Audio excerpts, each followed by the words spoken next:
Hello and welcome to The Shift, the podcast that aims to tell the no-holds-barred truth about being a woman post-40. Created and hosted by me, journalist and author Sam Baker. My guest this week has spent a fair part of this year at the eye of a storm.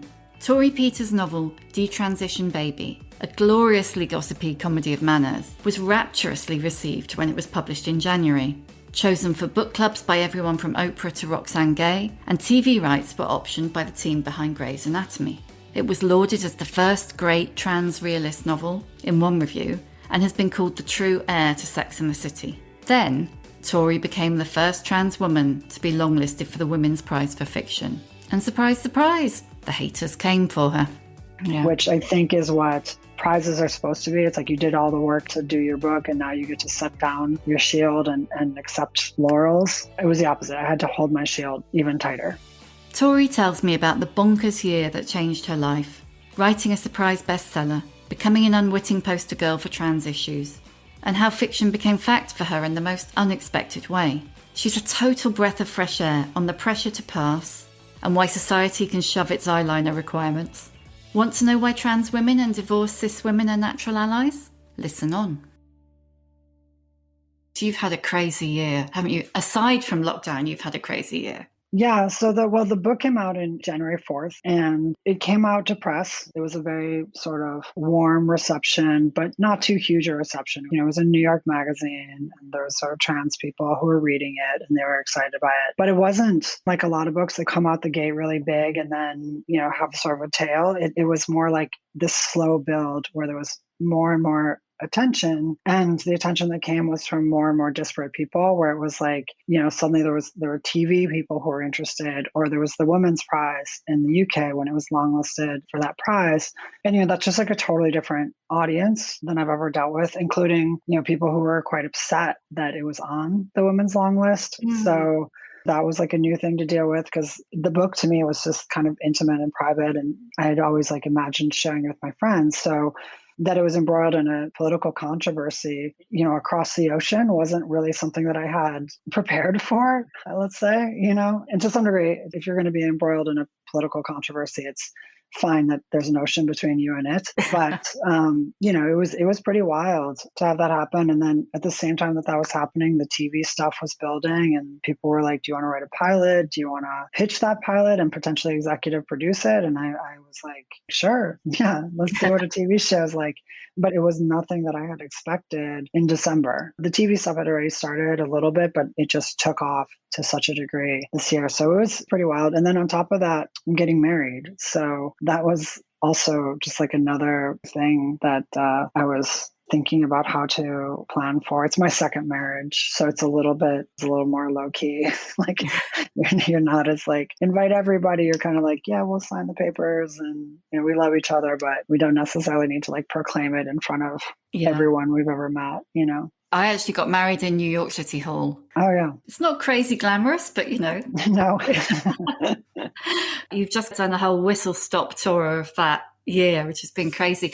For the listeners, tell them a bit about Detransition Baby and where the idea came from. Sure. So I started this book when I was in my early 30s. I started my transition in the late 20s and I had a sort of slow transition, but you know, really by 30, I was in it. And by kind of 33, I was like, oh, I'm on the far side of transition. You know, the world treats me as a woman. I live as a woman. And the whole sort of intrigue around gender and what does gender mean and what does it mean for me and all that sort of stuff. The drama had subsided. You know, it's just like, this is just daily life. It's like, I just get up, I go do my thing. And then I was like, kind of like, how do I live? The generation of trans women that I'm part of, there's not a lot of precedence for the kind of opportunity that we had. The women of a previous generation, it was more a day-to-day thing. It was a kind of survival mode. And my generation, there's a kind of further horizon where you're like, I can actually plan for life. So I went to those older trans women. I was like, well, how do you live? And they're like, we don't know. You know, this is a different moment. And then I asked a lot of cis women, how do you live in their 30s? And they're like, we don't know. We're figuring it out, you know?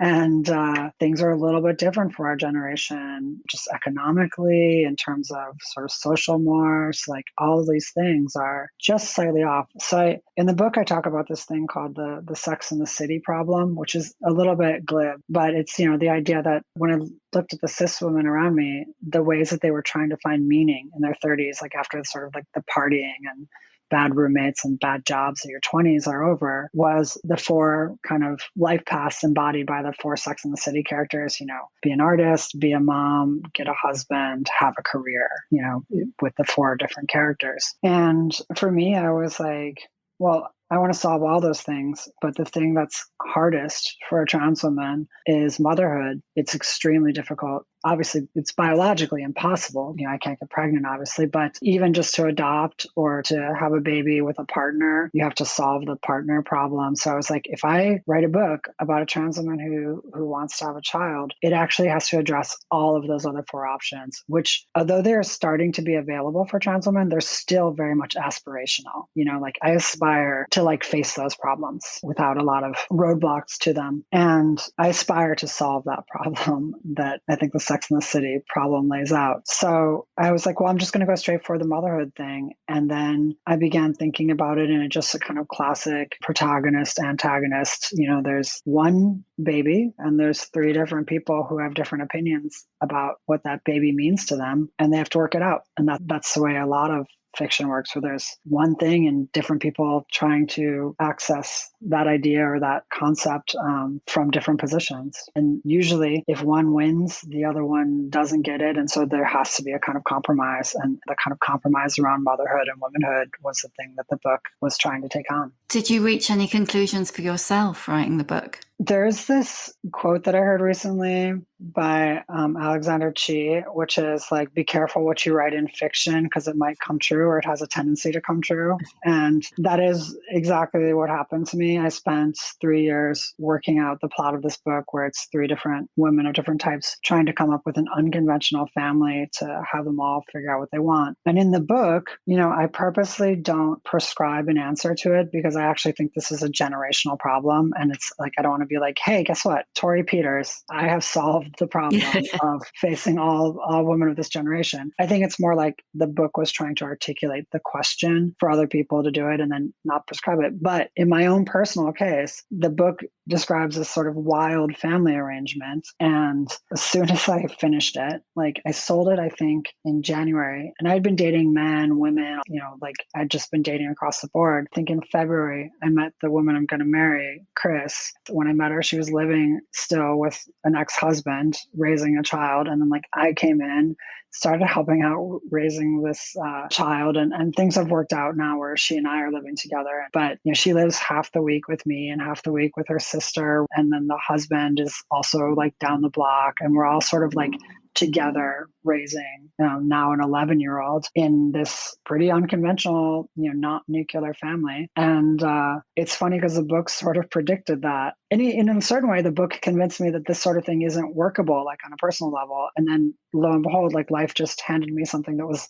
not exactly the same, but as different from a nuclear family as the situation in the book. And how did it feel to suddenly get a stepson? So much of writing the book was working through my desire to be a mother, working through, do I want this because it's a marker of womanhood that's so hard to contest? If you're a mother, it's just this really respected sort of marker of womanhood. And did I want it for that? Did I want it because I have a nurturing kind of spirit and I wanted to take care of somebody? Did I want it because it seemed like a sort of stability and purpose? And by the end of the book, I had sort of worked through it, and I was like, I don't actually know if I want to be a mother. Having done this whole thing, I'm not sure that that's actually for me. I kind of gave so many of those desires to my characters, and life was just well, now that it's no longer an urgent situation for you, you have to deal with it in reality. It was obviously an adjustment, and we didn't announce immediately this is your stepmom, all of a sudden it was a slow process.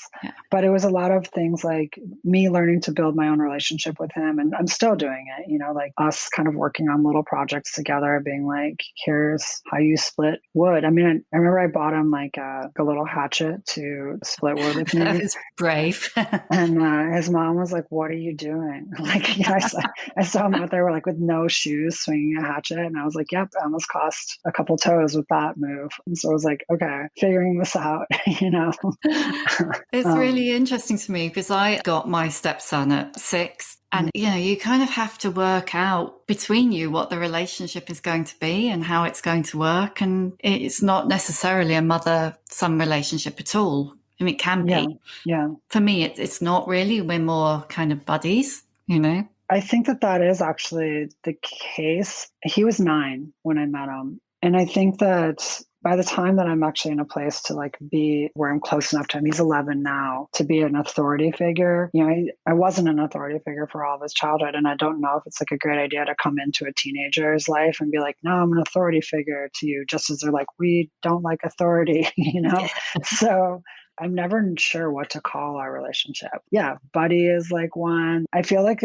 my relationship looks to me a lot like his relationship with his aunt. It's more like an aunt relationship than a straight mother relationship. And that feels good. It feels good where I can like show him some stuff. He can confide in me, but he also isn't necessarily attaching or separating from me in the way that one would with a mother. Yeah, let someone else go through that. Yeah.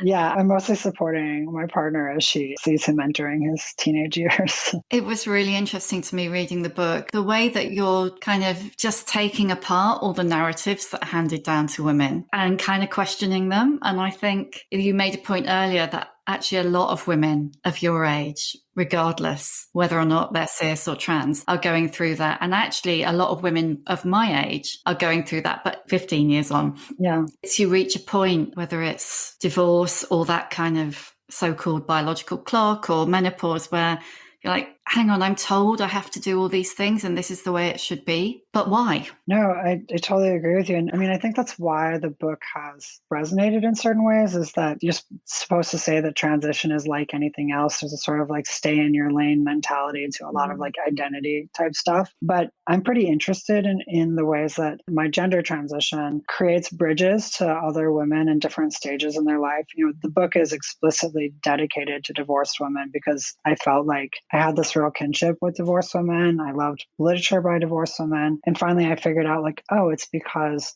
they've lived their life a certain way with these certain narratives. And then there's a break and they have to like move on without getting bitter or reinvesting in those illusions. So that was like the explicit one that was in the book, was divorce. But I think too about my own relationship with my mom around gender and my transition is definitely, it's not an easy one. We go periods where we will be close and then periods where we won't talk. I think for me, my transition caused her a real feeling of grief and loss. Ultimately, I've come to a place where I have to respect that if she feels loss, I can't argue with her about that. But the point that I was making is that early on in my late 20s, when I was figuring this out, was also when she was retiring. And she suddenly had all this time in her life, and she was like someone who was driven for most of her life. And suddenly she had this time and she was like, what is my actual purpose? What do I actually care about? And I could see her, she was like late 50s then, trying to figure out, what is my transition into my next period of my life? I could have a whole second life. What is it going to be? And meanwhile, I'm in my late 20s being like, I have a second life here. I totally have to reinvent myself. And I sort of wish now that I could have seen that parallel between us. I think at the time, each of us was alarmed by how lost the other was. But now I'm sort of like, maybe we could have built something together. I think it's like you said earlier about the stay in your lane mentality. I mean, I would have been too anxious to use the word transition, in relation to a cis thing like divorce or menopause. But actually, I read a quote about you talking about in your 20s when you figured out what needed to change. And I've spoken to so many women in their kind of late 40s, early 50s who've been looking at their lives and going, it all feels wrong.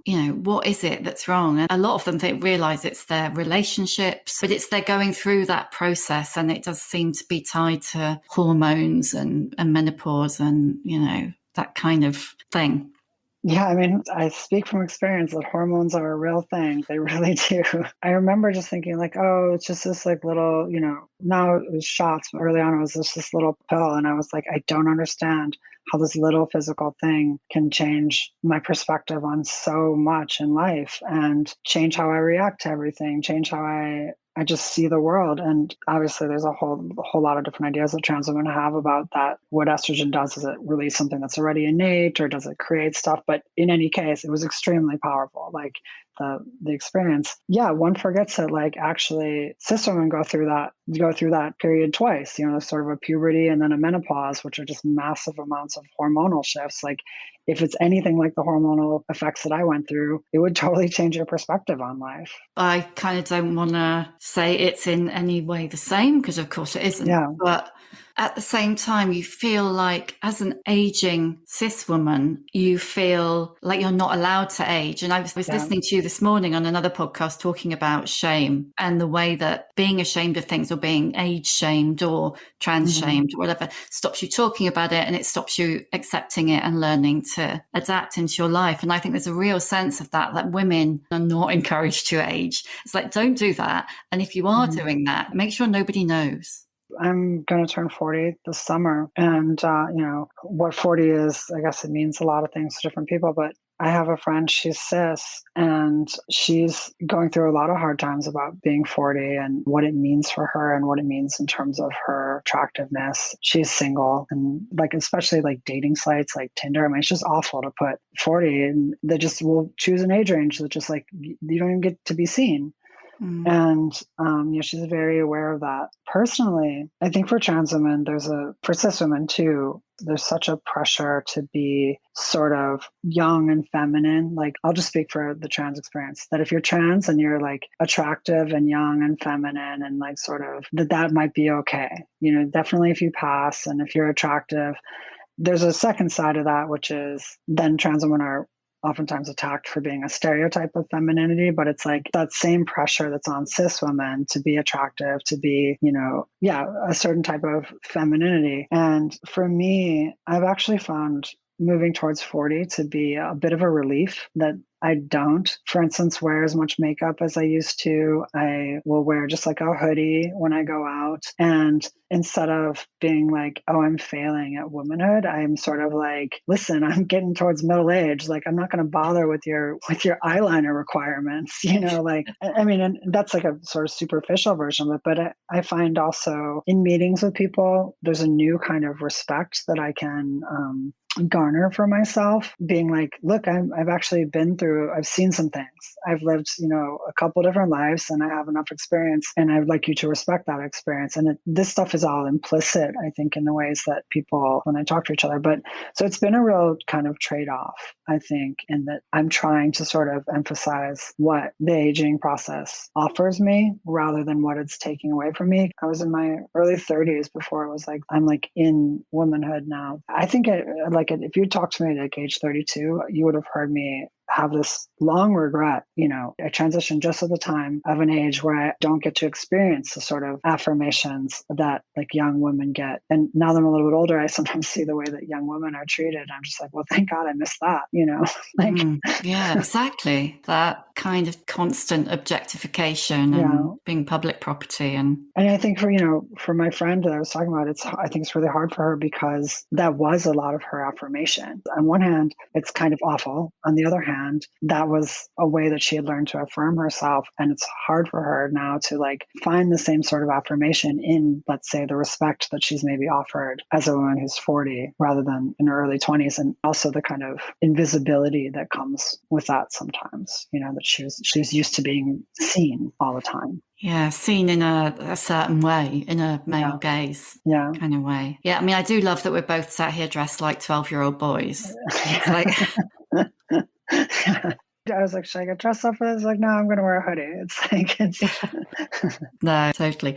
Do you feel like in terms of kind of the aging, and you're not even 40, so really, shut up about it. You're not old. Okay, right.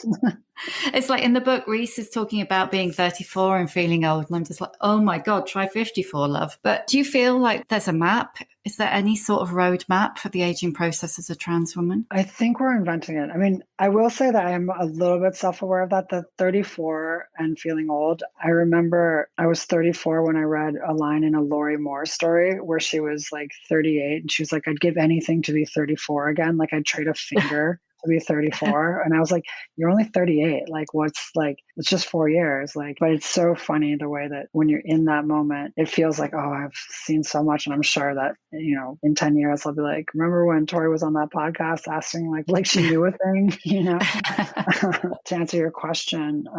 I think we're inventing it. I mean, I think that's why this generation, and that's why I wrote this book, is that I think trans women now have opportunities that we didn't have. And so what it means to age is something new.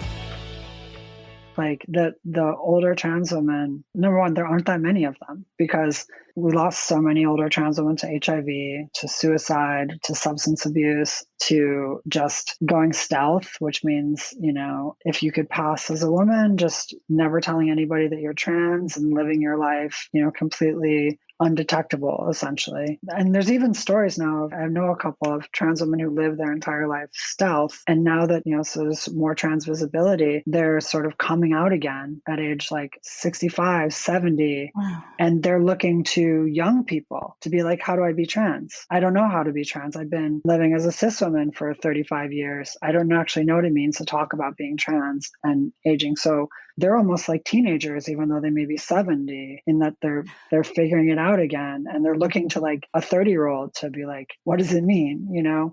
So we're all scrambled now. And I think there are some older trans women who survived by being very visible. Like there's a lot of like sort of leaders who are older, but I'm not sure what it means to just be sort of an average trans woman who's aging. And I think that that's something that we're going to have to invent. And it's why I don't want to sort of have a stay in your lane mentality, because personally, I'm going to need help, you know, and people who figured it out, who are the closest to me, are cis women. So I'm sort of like, yeah, if my experience has shed some light for you, and there's like is a backstop and sort of either metaphorically or in sort of figuring it out, I'm interested in that conversation, because ultimately I'm going to need the kind of wisdom that a lot of cis women have. I think about when I bought the place in Vermont, I thought about the mothers of one of my friends that I had growing up. And when she turned 50, I think, she divorced her husband. She had an interior design business in Chicago, where I grew up. And she moved to really rural Montana, like the deep, like mountains, bought a horse and kind of like reinvented herself. And she was so vibrant and full of life when I saw her again, like, you know, at 55, riding this horse in the mountains. And she was a suburban mom, you know, in a certain way. And she lived in a log cabin. And it was like, there's so much that I want to ask her. Like, how did you find that vibrancy? How did you reinvent yourself? I don't know how you didn't feel tired. You know, like you bring these kids, you did all this stuff. Like, where did you get that energy to reinvent yourself at 50? And that's the kind of person that I'm going to look to, you know, as I'm in my 40s, as I'm in my 50s. Like, how'd you do this? I'd love to talk to her too. But it is a thing that, I mean, I haven't had children, so I can't comment, but for the women that I've spoken to, they've got to the point where their kids are not dependent on them anymore. And I think that they get that energy from, whoa, this is just about me now. You know, for the first time in 20 years or 30 years, I can put myself like front and center. You know, like one woman said to me, her husband was lovely, you know, he was a great guy and everything, but his idea of a good time was golf with his mates, pint at the pub on the way home, and a kumpo chicken from the takeaway. Yeah. It's like, that's, you know, just not what I want to do with the next 30 years of my life. And yeah, it's not what I would want to do either. But it takes a lot to sort of also say that, like, I'm not responsible to that. I mean, that's a lot of what the book is about, is a little bit about the both security of heterosexuality and the confines of traditional heterosexuality, and that the ways that there's sort of sneaking expectations that you sort of failed in a kind of womanhood if you don't just eat kung pao chicken for 30 years, you know, like, it's like, well, who are you to leave this decent man? And he just wants a pint and kung pao chicken, and you couldn't even provide that for him. That sort of expectation, to recognize that as basically being like, no, like these expectations that are built into these institutions actually aren't serving me.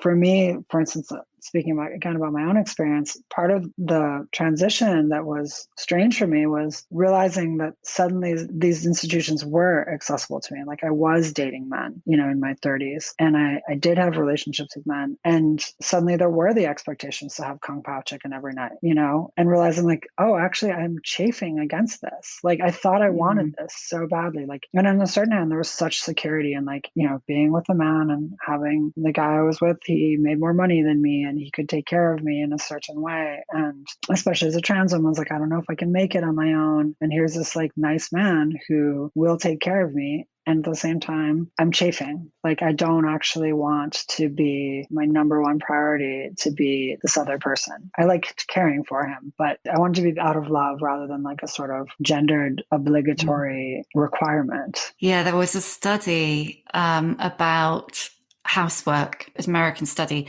and it basically found that the people who were most dissatisfied in relationships were heterosexual cis women because of that, like physical and emotional housework is baked in to that narrative. I mean, you see it the way it's accelerated so much during the pandemic. You have all of these women who are like, they're just bearing so much of the brunt of upkeep of the house, of schooling the children, of doing all the stuff. The second that there's any pressure, I think, especially American society, the person who's expected to step up and bear that pressure is the woman in a relationship. I mean, again, I see it with my friends where it's like, okay, everybody's having a hard time, but who has to watch the children to make sure that they're on their laptops all day and do all the housework that they were already doing and have their job and like be like, sexy and fun as a partner? It's like, it's not sustainable. And lots of times it's unexamined. The little things that are pushing to make things that way are unexamined. As you talked about in the book, one of the things I was trying to do in the book was to examine like, what are those things? What's pleasing about it? How did we get it? Because I got those things in a different stage in my life than I think a lot of women did. And so what I could see when they came to me was a slightly different perspective. And I was interested in sharing that, and having it definitely be a conversation, because there's so much still that I'm working through and trying to figure out, and all of these parallels. Yeah, if you crack it, let me know. We'll do another episode. There was a phrase in the book actually that I absolutely loved, the ennui of heterosexuality. And I can just imagine loads of women in their 40s and 50s just like nodding along to that. It's like just so familiar.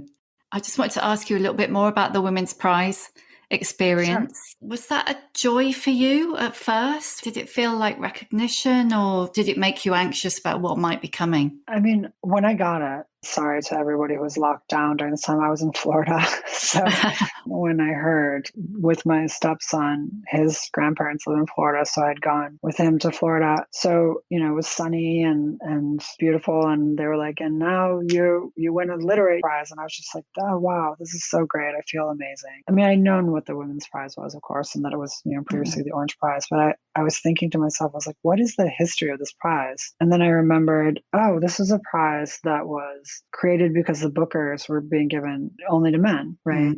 And so I know that there are a lot of people that don't consider me a woman, and they would see this as a sort of insidious creeping under like a certain guise into the territory that they've marked for themselves. The people who really get upset about this are not people who actually follow women's literary prizes. It's like, I knew that it would attract people who've never heard of the prize before, but are sort of like, well, this is my ancestral right and it's being, violated. And so we're going to rise up, even though we've never read any of these books and never knew about this prize until this moment. And so I sort of was like, oh, this seems like ripe for that reaction, which I've seen, for all sorts of other things. Like, I don't want to get into like sort of trans women and girl sports, but I will say that a lot of the people who are upset about trans women and girl sports, there are people who have thought about it for a long time, but the people who are upset are not people who actually watch girls' sports. It's like the people who are upset. It's like, have you ever been to a WNBA game? So you see women's sports and there's no equipment. They're given like no support. They're not paid fair. And suddenly now the people who never wanted to give them any money are like, we have to protect the sanctity of women's sports. That's sort of how I felt about the Women's Prize. It was like the people who are upset are not people who were ever invested in this in the first place. And so lo and behold, those people were upset in the way that I predicted. And I'd experienced transphobia, of course. And I'd experienced transphobia in the media in a general way where it's like people are like, we don't like trans women. But I'd never seen it directed towards me. And it was bracing. I decided that I just wasn't going to respond to any of it. And, eventually after like a week, I was like, I'm just going to turn off my social media so that they can just yell into the void if they want. Yeah. But it took a second for me to sort of recalibrate and realize that people are going to say this stuff. They're going to say horrible things about me and I can't control it. I can't let it into my thoughts. Like I can't let it penetrate. So as a result, having to armor up that way, that's not the same as like an unadulterated joy of recognition. To be like, I'm going to put on all of my armor now. That's going to battle. That's not celebrating yourself. So I will say that like emotionally, it was an experience in which I had to armor rather than let go or like let down the armor in order to be at the end of a battle or something, which I think is what prizes are supposed to be. It's like you did all the work to do your book and now you get to set down your shield and accept laurels. It was the opposite. I had to hold my shield even tighter. But I also think that that is the nature of anybody who's one of the first to get a prize. In response to that, there were a whole bunch of people who came out in support and got you into the Times bestseller list, which was, absolutely. Certainly, I think that there was a vocal contingent of people that are well organized and quite loud, but the actual number of people who are invested in that way of seeing the world is not that big. And that when you have something like this, if you're looking online, you can see the loud ones, but over time, the majority of people came out, they supported it. There was like such an outpouring of love, such an outpouring of care. And I'm so grateful to everybody who bought the book, who had that fight on my behalf. So I didn't necessarily have to engage and I could stay centered. And it was lovely. Let me just say this. I'm really grateful to the judges on the Women's Prize, especially Elizabeth Day, who also was really harassed for championing the book. She stood up to it. She countenanced it. And I'm really grateful. It was kind of an insane thing to watch because, you just think, really? Yeah, it was disgusting. Why do you think it's such a zero-sum game? I think it has to do with the battlefield in which it's conducted. I think that when you have these fights in tweets, tweets are not historically known for nuance. And I think that people they feel very embattled and they feel hurt. It's hard because if you grant somebody the fact that they are hurt, like I think that there are a lot of women who are afraid of trans women who have been hurt by men. They have an instinctive reaction to the idea that they might be exposed to hurt again. They're wrong to see men where there are not men, trans women, but I don't think it's logical. I think that when people have been hurt or traumatized, you talk about people being triggered. I've seen people be triggered and it's not a logical response. It's an emotional response. It's a fear response. And there's not a lot of nuance in a response in which one's triggered and which one's really scared for themselves. And so when you talk about these things, especially when other people foment the kind of fear that's like, you're going to be attacked in a bathroom or whatever it is that, horrible things that they say that trans women will do. If you have experienced something like that from men, that's not a moment in which you say, well, let's talk about this rationally. Let's like debate and see the merits of this thing. You feel attacked, you feel fear, you feel scared, and you lash out. Likewise, trans women are treated pretty badly a lot of times.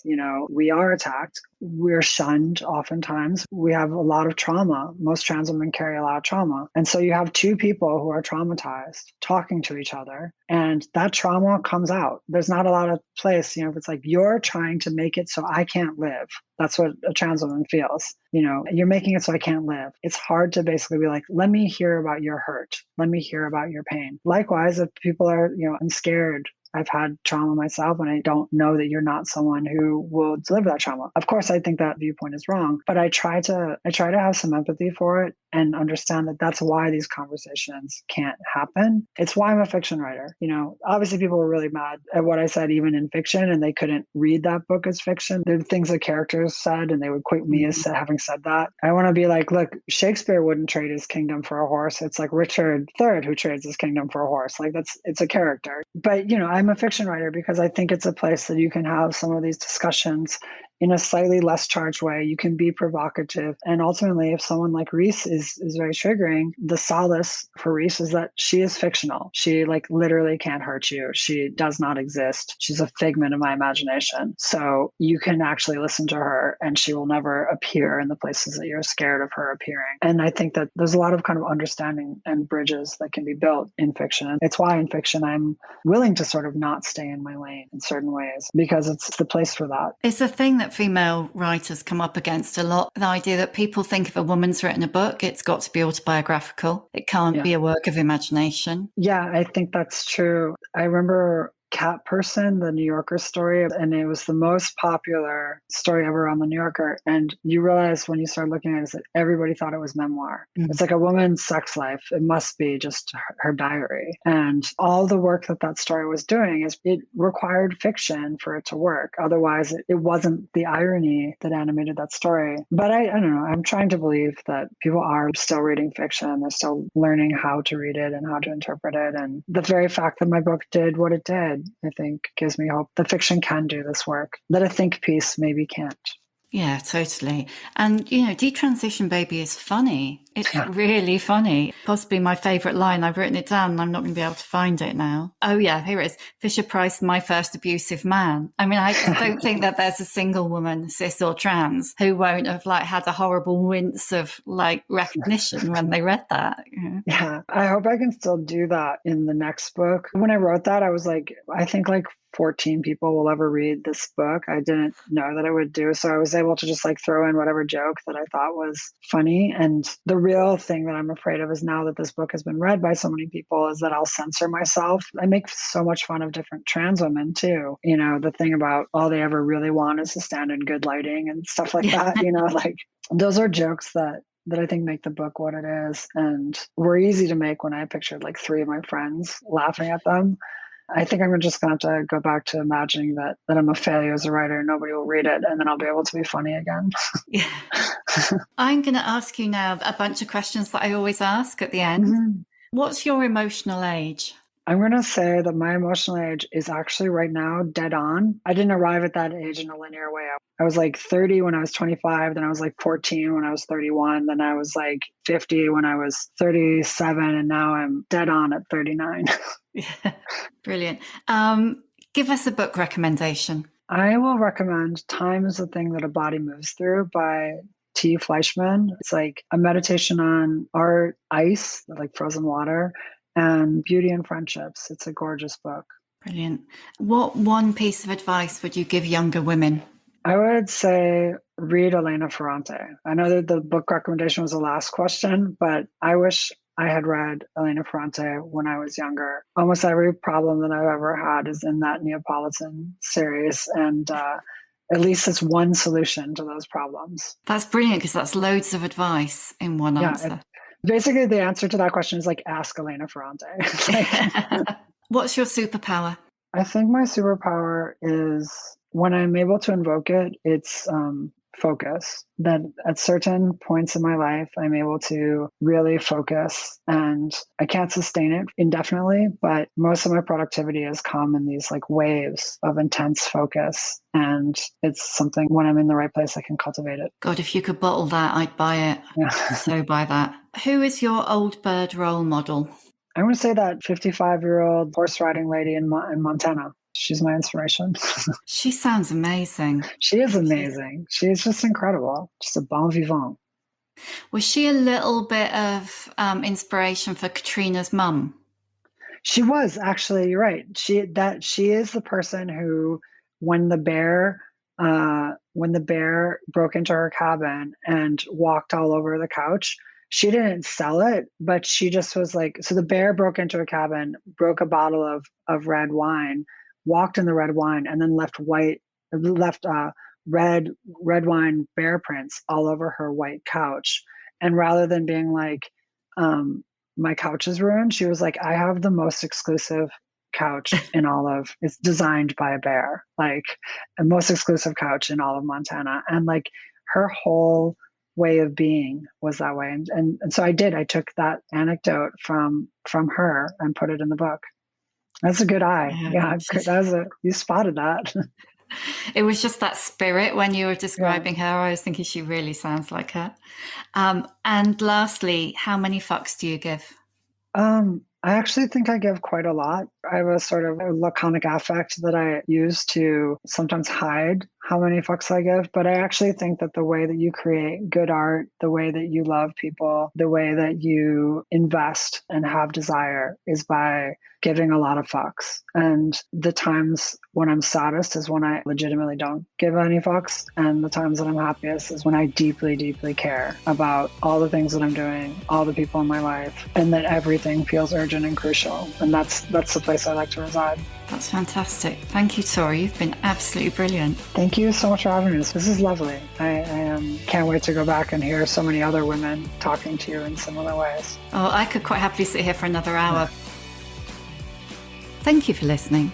You can hear a new episode of The Shift each Tuesday on Acast, Apple Podcasts, Spotify, or wherever you get your podcasts. If you like what you hear, please do rate, review and follow, because it really does help other people find us. And if you'd like to know more about my own experience of shifting, my book, The Shift, How I Lost and Found Myself After 40, and You Can Too, is out now in paperback. See you next time.